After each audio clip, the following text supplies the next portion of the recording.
사랑하는 성도 여러분, 2024년 7월 그리고 21일입니다. 함께 기도하시겠습니다. 창조주 하나님, 우주의 중심에 가장 아름다운 별무리를 창조하시고 이렇게 푸른 광대한 우주선을 창조하셔서 그것이 방주가 돼서 하나님 사랑하신 모든 생명체가 더불어 살아가게 하시고 때로 사막 같은 어두운 환경을 지나지만 그 사막에 길을 내시고 강줄기를 여시고 강줄기가 멈추지 않고 우리의 심령 대지를 적셔 열매를 거두고 또 때가 이름에 반드시 풍성한 열매를 거두고 혼자만이 아니라 나누며 더불어가는 세상을 살아가도록 꿈과 용기와 그리고 긍휼의 마음을 주신 것을 감사합니다.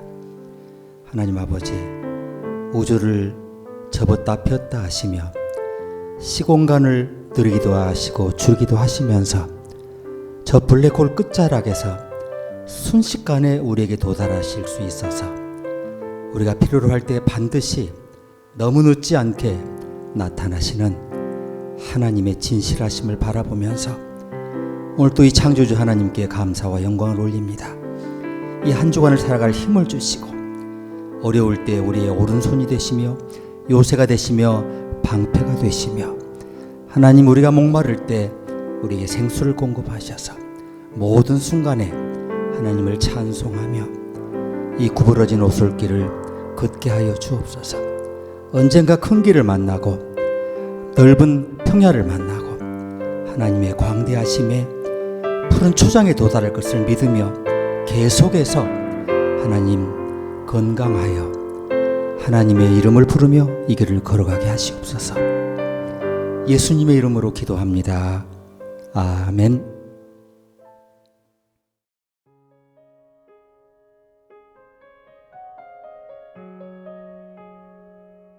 전에 내가 사사를 명하여 내 백성 이스라엘을 다스리던 때와 같지 않게 하고 너를 모든 대적에게서 벗어나 평안케 하리라.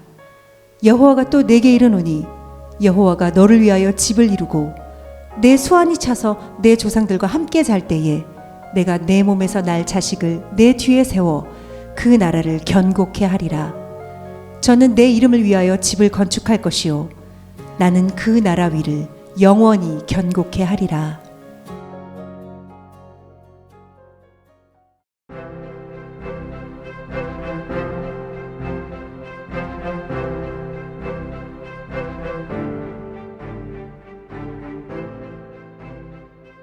오늘 우리에게 주어진 본문은 사무엘하 7장 11절 13절, 거기에 하나님의 거처에 대한 메시지가 있습니다. 여러분 아시는 대로 이스라엘 백성은 유목민이었습니다. 그리고 이 사람들은 늘 이동하며 살았으니까 집을 정착해서 짓지 않고 천막에서 살았죠. 새로운 방목제를 찾아서 갈 때가 되면 가축만 옮기는 게 아니고 집도 옮겨야 했죠. 자, 이 사람들 그래서 생계를 위해 뭘 했겠습니까? 어떻게 살았을까요? 자, 어쨌거나 하나님 말씀을 정말 아름답게 적용하면서 불편한 삶이었지만 하나님을 찬송하면서 그들은 계속해서 길을 걸어갔습니다. 이제 10계명의 언약을 받은 이 모세가 지파들이 하나님과 언약 관계를 맺었다라고 선포합니다. 그리고 언제나 그것을 기억하도록, 그리고 그 하나님과 이 사람들이 만나는 천막 하나를 따로 마련하죠. 자, 제가 요즘 새벽 2, 3시에 일어나서 성경 말씀 한 2시간 틀고 그 사이에 기도하고 또 운동도 하면서 또 그 다음에 글쓰기를 시작하는데, 제가 참 깨달은 게 우리가 왜 믿음이 없는가 생각을 해보니까 하나님 말씀을 잊어버려서 그래서 우리가 믿음이 사라지는 것 같아요. 왜냐하면 성경을 틀어놓고 있다 보면 과거에 내가 기억했을 그 성경, 소중했던 말씀들이 완전히 잊혀졌다가 잠겼다가 다시 상기되는 것을 보면서 내가 믿음 없는 것이 하나님 말씀을 늘 가까이 하지 못하고 늘 불러내지 못하고 늘 듣지 못해서 이런 믿음 없음에 불편한 상황이 오는구나 이렇게 생각을 했습니다. 그래서 모세는 하나님 명령을 받아서 그런 상황이 없도록 언제나 믿음을 상기시키고 하나님과의 관계를 유지하도록 장막을 마련했는데 그것을 처음에 회막이라고 불렀어요. 만남의 장막, 얼마나 이름이 좋습니까?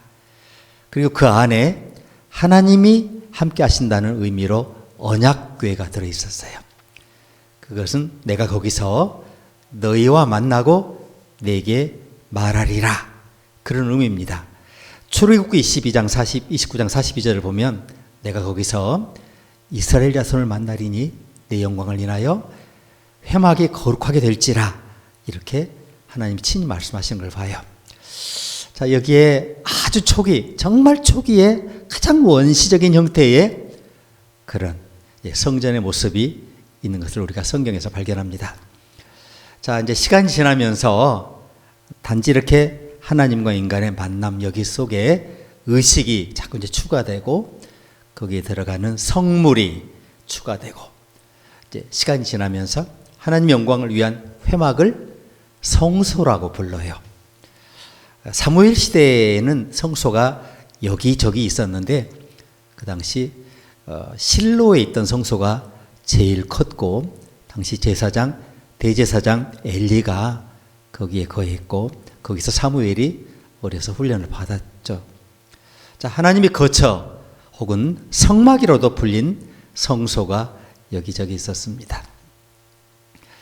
그 솔로몬 시대 초기에도 성전이 지어지기 전이었으니까 성소가 너무 멀어서 산당에 가서 기도하는 일이 많았고 솔로몬이 하나님께 기도하고 칭찬받았던 기도를 드린 그 장소가 바로 기브온이라는 산당이었습니다. 그러니까 지금 이 성전 혹은 성소의 역할은 그렇게 길지가 않습니다. 자, 어쨌거나 성막이 있음으로 해서, 회막이 있음으로 해서, 성소, 만남의 장소가 있음으로 해서 그의 백성은 하나님 앞에서 언제나 어떻게 거룩함을 유지해야 했습니다. 그런데 저도 그렇고 여러분도 그렇고 우리가 정결함을 유지하는데 실패했을 때, 허물과 죄로 무너졌을 때, 거룩함으로 돌아가기 위한 예배의 절차가 마련됐어요. 그러면서 언약이 점차 다듬어지고 복잡해지면서 정결을 회복하는 의식도 더욱 정교하게 다듬어집니다. 자, 이렇게 이것을 정결 제사, 이거를 희생 제사라고 하는데 점차 세심하게 정비가 되고요. 뿐만 아니라 이제 성소죠. 성소의 시설에 대해서 자세한 지침이 이제 주어집니다. 출애굽기 25장을 보면 내가 성막의 모형과 그 모든 기구에 관하여 너희에게 보이는 대로 너희는 그것을 만들라. 하나님이 친히 그 안에 인테리어를 다 지시하십니다. 성소는 거룩한 일에 행해지는 것이고 지성소에는 하나님께서 법궤를 두셨고 거기에 걸맞는 그런 인테리어가 이제 설비됩니다. 이스라엘 백성이 이제 유목 생활을 그만두죠.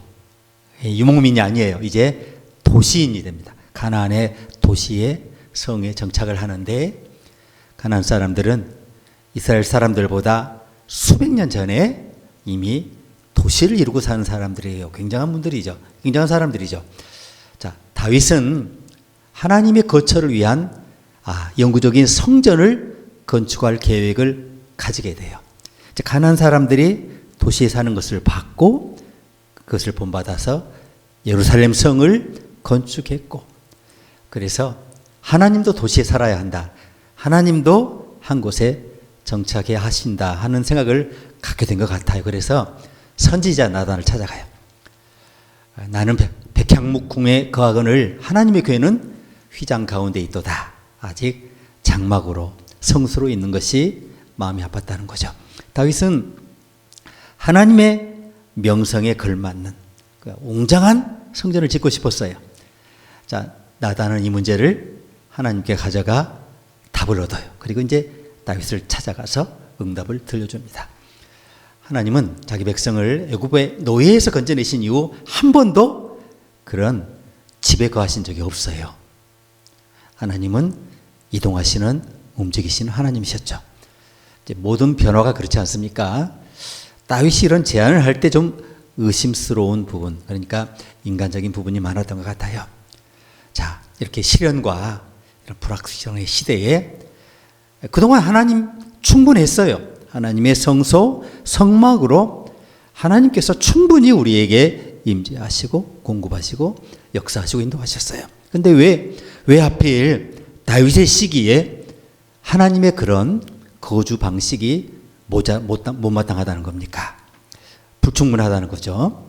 결국 하나님 메시지가 주어지는데, 자, 다윗의 아들이 집을 짓고 하나님이 그의 왕좌를 영원히 세우실 거라, 이런 약속으로 이제 이 일이 마무리됩니다. 그리고 이제 때가 되자 솔로몬이 하나님의 거처로 자기 아버지가 받은 약속이죠. 아버지 약속을 받아서 웅장한 성전을 짓습니다. 이제 본문에 또 다른 형태의 하나님의 거처가 언급되는데요. 하나님께서는 아주 영구적인 그 집의 건축을 허락하실 뿐만 아니라, 그래 지어라, 짓고 싶으면 지어라, 다윗의 가문을 오랜 세월에 걸쳐 왕조로 세우실 거라고 말씀하십니다. 사람들은 후에 예수님 안에서 하나님의 그 창조 목적과 그리고 그 성취를 이제 알게 되는데, 왜 나단의 그 메시지, 나단이 왜 그런 말을 받아서 다윗에게 전했는지를 이해하게 되었을 겁니다. 사무엘하 7장 오늘 본문인데, 여호와가 너를 위하여 집을 이루고 내가 내 몸에서 날 자식을 내 뒤에 세워 그 나라를 견고케 하리라. 저는 내 이름을 위하여 집을 건축할 것이요 나는 그 나라 위를 영원히 견고케 하리라. 아멘. 자, 이 말이 저와 여러분에게 낯설 수 있어요. 우리 중 자신을 조상과 후손으로 형성된 어떤 집에 살고 있다고 누가 그런 생각을 해요? 저도 얼마 전에 그 제 오래된 할아버지 호를 따서 광주에 금남로라는 이름이 주어졌다라고 하는 걸 알고 잠시 몇 초 동안 우쭐했거든요. 그분도 충무공으로 인조 때 그런 명칭 받기도 했고, 그렇다고 해서 그런 정체성을 억지로 끌어다 쓸 수는 있어도 항상 내가 내 조상과 더불어 사는 집 속에 살고 있다. 누가 그런 생각해요? 이상한 거 아닙니까? 아무도 그렇게 생각하지 않아요. 수세기 동안 지금도 그 지위와 명맥을 이어온 특별한 가문이 있죠. 예를 들어서 금융 가문 누굽니까? 로스차일드 가문. 그러면 그 사람들은 그럴 수 있다고 생각은 해요. 자, 만약 우리가 그런 가문에 태어났다면 아마 그렇게 생각하지 말라고 해도 나는 로스차일드 가에 속한 일원이다, 자랑스럽게 생각했을 거예요. 따라서 이제 집이라는 개념, 이것이 영원하지는 않아요. 그렇지만 적어도 어떤 사람들은 수세기 동안 나는 그 집의 일원이다, 이렇게 생각을 할 수도 있다는 거예요. 자, 가문에는 한 사람 이상의 뭔가가 들어있죠. 사람들은 왔다가 다 죽잖아요, 떠나잖아요. 하지만 로스차일드 가문, 정치에서는 케네디 가문 하면 사람들이 다 인정해주고 아마 그 가족들도 그냥 할 거예요. 그렇지 않겠습니까? 그래서 마태복음 첫 장 보면은 이런 맥락에서 우리에게 큰 의미가 있어요. 아브라함의 아들, 다윗의 아들 예수의 족보에 관해 얘기를 해요.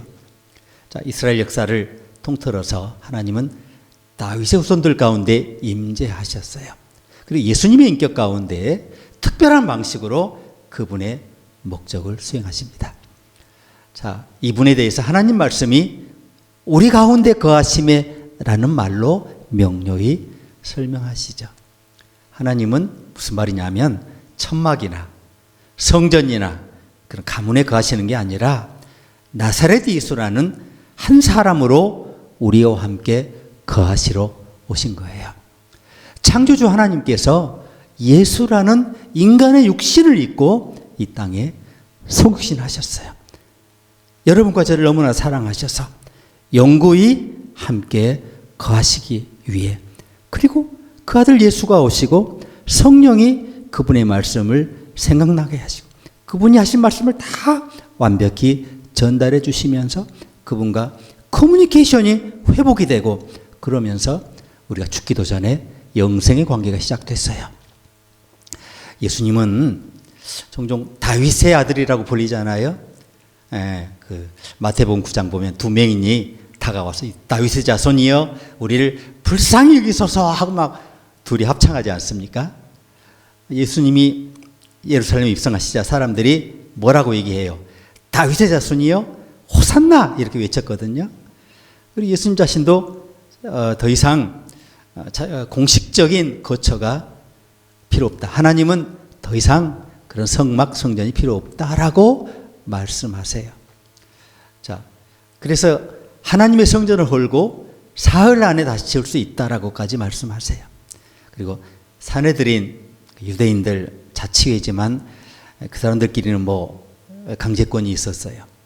결정을 해서 뭐 죽여달라고, 가둬달라고, 처벌해달라고 총독에게 건의할 수 있고, 총독이 그걸 거절하겠습니까? 한 70명으로 구성이 됐는데, 자, 사내들에 끌려갔는데 예수님이 자신이 했던 말을 부인하지 않으셨어요. 예수님은 자신의 죽음과 죽으시고 부활하시고 이 시간과 공간의 제한이 없는 하나님과 인류의 연합, 영생을 완성하셨어요.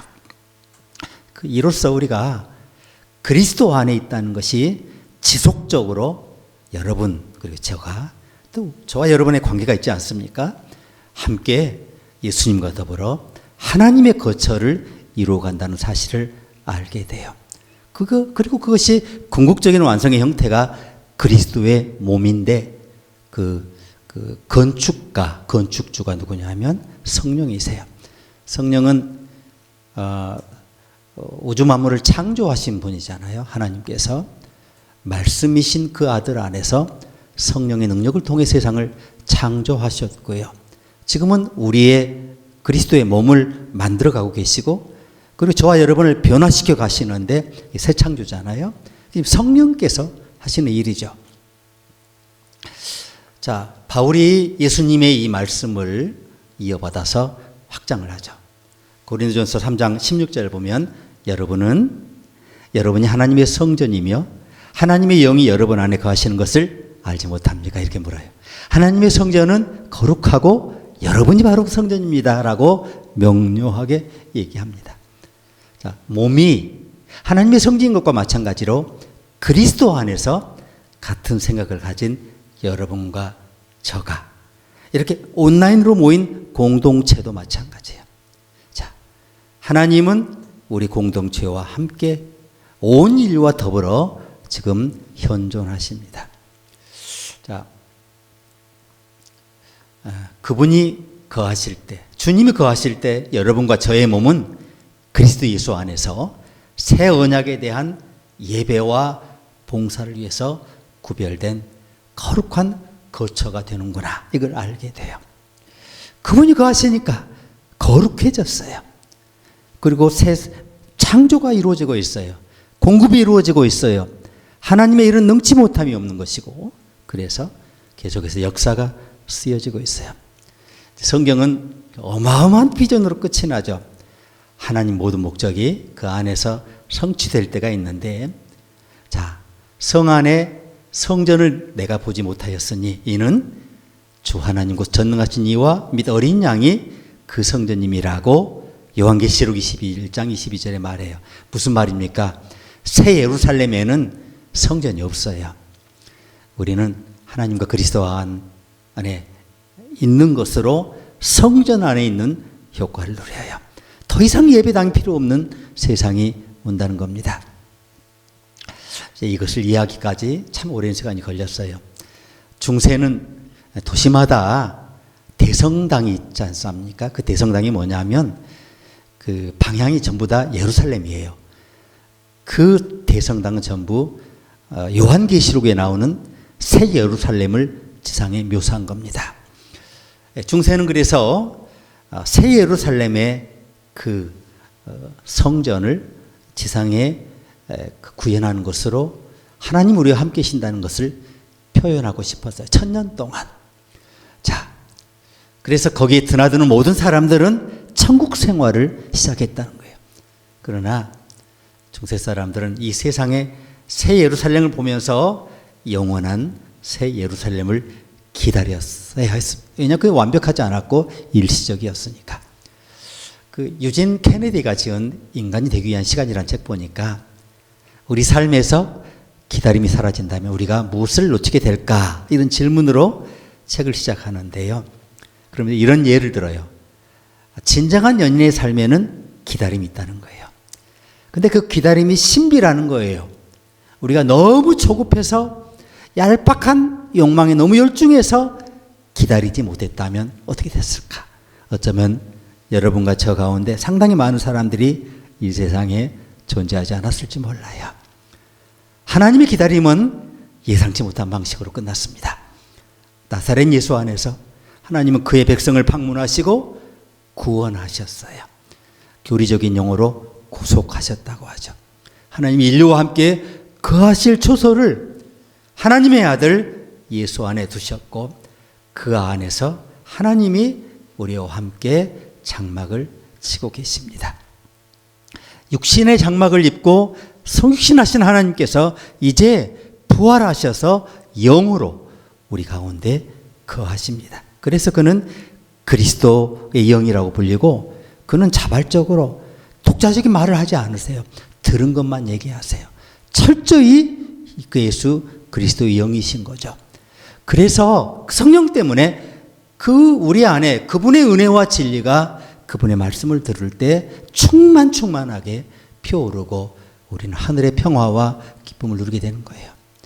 자, 그러므로 우리는 우리 안에 계신 이 예수님, 함께 장막을 이루신 예수님과 지속적으로 교제하면서 거룩함을 유지하고 있다고 확신 드시면 그게 뭐냐면 일어나라 빛을 발하라 이는 내 빛이 이르렀고 이사야의 예언이 성취된 것인 줄로 믿습니다. 그리스도 안에서 여러분과 저는 하나님의 거처, 즉 만남의 장소, 회막입니다. 자, 우리 안에 성소가 있어요. 성막이 있고 성전이 있어요. 이곳에서 요한하고 연약한 피조물이 창조주 하나님을 매일 매순간 매주 만나고 있어요. 오랜 세월의 기다림 끝에 세상에서 가장 깊은 사랑의 이야기가 이거를 내러티브라고 하죠. 서사. 여러분과 그분 사이에 탄생했고 지금도 쓰여지고 있어요. 그래서 그분을 기다리는 사람들은 벌써부터 그 안에 계신 성령님의 연락하심을 통해서 부활의 능력을 얻게 됐고 하늘의 샬롬, 평강을 누리게 됐어요. 자, 그분의 성육신으로 인해서 천막, 집, 장막, 성전으로는 하나님을 모실 수 없다는 걸 여러분과 제가 알게 되었고 널리 사실이 알려졌어요. 우리는 예배당에 특별한 의미를 부여하고 예배를 위해 예배당에 들어갈 때 하나님의 임재를 우리가 그 안에서 사랑과 헌신으로 실천하지만 우리는 우리 자신이 전능자의 진정한 성전이라는 것을 알아야 합니다. 우리가 그리스도 안에 있고 그리스도가 우리 안에 있는 것처럼 우리는 영적인 집을 이미 짓고 그 안에 살고 있어요. 하나님께서 그리스도 안에서 세상을 자신과 화해시킨 것처럼 그리스도께서도 세상 안에서 세상을 하나님과 화해시키셨습니다. 그리고 세상은 완전히 그리스도 안에서 하나님 나라의 최종 승리를 기다리고 있죠. 이미 선포가 됐어요. 이긴 전쟁이지만 최종 승리의 확증을 기다리고 있어요. 자, 우리 하나님께서 우리와 함께 하셔서 성 안의 성전을 내가 보지 못하였으니 이는 주 하나님 곧 전능하신 이와 믿 어린 양이 그 성전이심이라. 자, 이 말씀의 의미를 알게 되었습니다. 자, 집이나 성전이 전혀 필요 없게 될 마지막 그때를 여러분과 제가 기다리고 있습니다. 이것이 바로 위대한 비전입니다. 비전이 없으면 백성이 방자히 행하거니와 율법을 지키는 자는 복이 있느니라. 잠언 39장 18절 말씀이죠. 그게 비전이란 말을 묵시로 번역을 되겠지만 하나님 백성은 비전으로 살아가죠. 신실한 사람들의 일상 속에 묻혀있는 보물은 비전이에요. 기다림이에요. 날마다 보물을 캐시기를 바랍니다. 비전을 캐시기를 바랍니다. 우리는 주님께서 모든 영광을 입고 오셔서 피조물이 그분 안에서 본래의 순수함을 회복하는 그때를 기다립니다. 그러면 우리가 그분 안에 거하듯 하나님도 우리 안에 영구히 거하실 거예요. 하나님과 어린 양은 영원한 성전이 되실 겁니다. 그래서 예수 그리스도는 여러분과 저에게 주신 하나님의 최고의 선물입니다. 주님은 나의 목자시니 내게 부족함이 없으리로다. 그래서 그분은 우리 인생의 시작이자 끝입니다. 그분 안에 여러분을 향한 하나님의 영원한 사랑이 계시되어 있습니다. 일어나라 빛을 발하라. 이는 내 빛이 이르렀고 여호와 영광이 내 위에 임하였음이니라.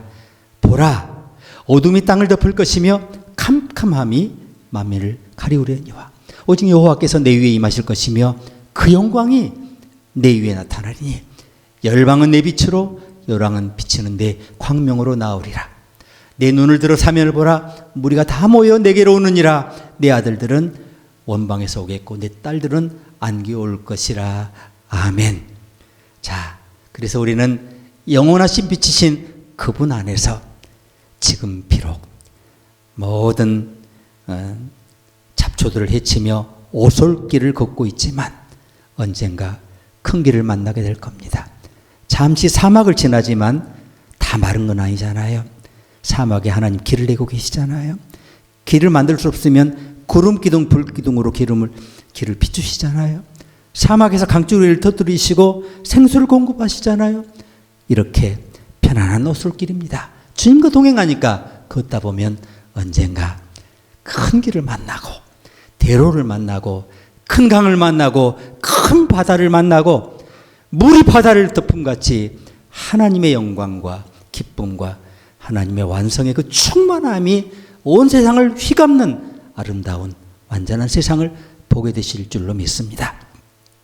의인의 길은 새벽의 빛과 같아서 날이 밝을 때까지 점점 더 밝게 빛나느니라. 점점 더 밝게 빛나는 여러분의 삶이고 저의 삶이 되기를 주님의 이름으로 축복합니다. 기도하시겠습니다.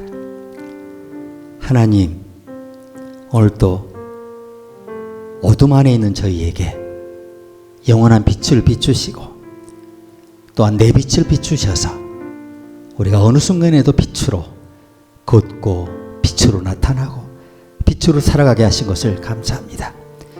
예수 그리스도가 오셨고 내 주가 되셨습니다.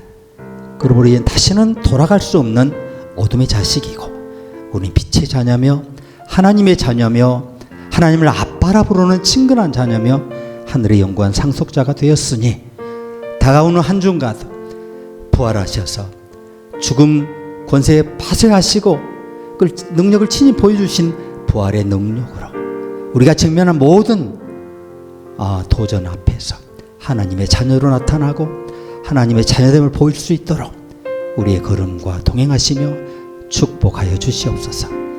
예수님의 이름으로 기도합니다. 아멘.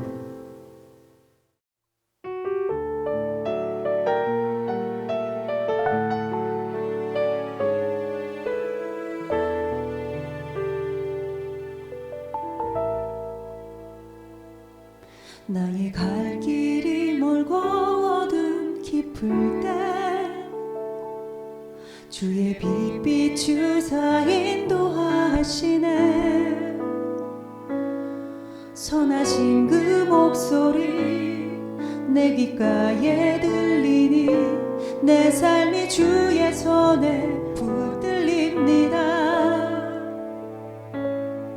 주의 사랑의 빛 내 맘에 비칠 때 나의 슬픈 변에 노래가 되네.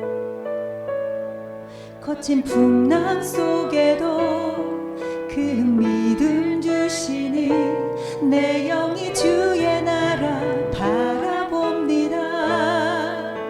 사랑합니다. 주 경배합니다. 주 앞에 엎드려 내 옥합을 깨뜨리네. 주 나의 모든 것 내 삶의 눈물 흘릴 때도 존귀한 주의 이름 기쁨 냅니다. 의지합니다. 날 받으옵소서. 어두운 밤 지나 밝은 아침에 주의 얼굴 배우리. 선하신 나의 목자 내게 부족함 없네. 주의 길을 따라 늘 함께 걷겠네.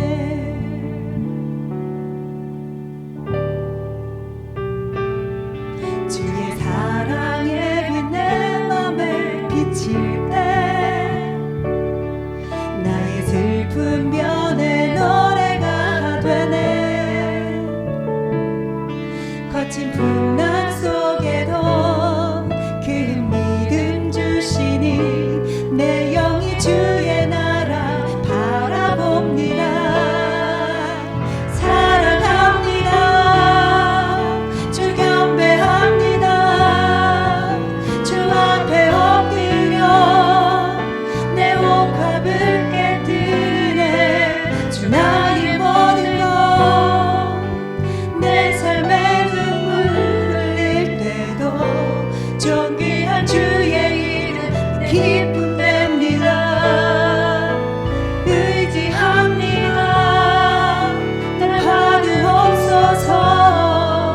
어두운 밤 지나 밝은 아침에 주의 얼굴 배우리. 선하신 나의 목자 내게 부족함 없네. 주의 길을 따라 함께 걷겠네. 선하신 나의 목자 내게 부족함 없네. 주의 길을 따라 늘 함께 걷겠네. 지금은 예수 그리스도의 이 놀랍고 크신 은혜와 하나님 아버지의 이 광대하신 오묘하신 신비로운 사랑하심과 성령님의 내주하시고 새 창조하시고 우리 길을 열어가시고 우리 모든 길을 평탄케 하시는 그 능력의 역사가 이 삼위일체 하나님을 의지하면서 이 한 주간 동안 하나님의 빛으로 하나님이 내 안에 거하심을 나타내며 그 땀과 그 모든 수고 가운데 하나님의 영광을 선포하기로 다짐하는 주의 자녀 주의 종들에게 이제로부터 영원토록 함께 계시기를 간절히 축원하옵나이다. 아멘.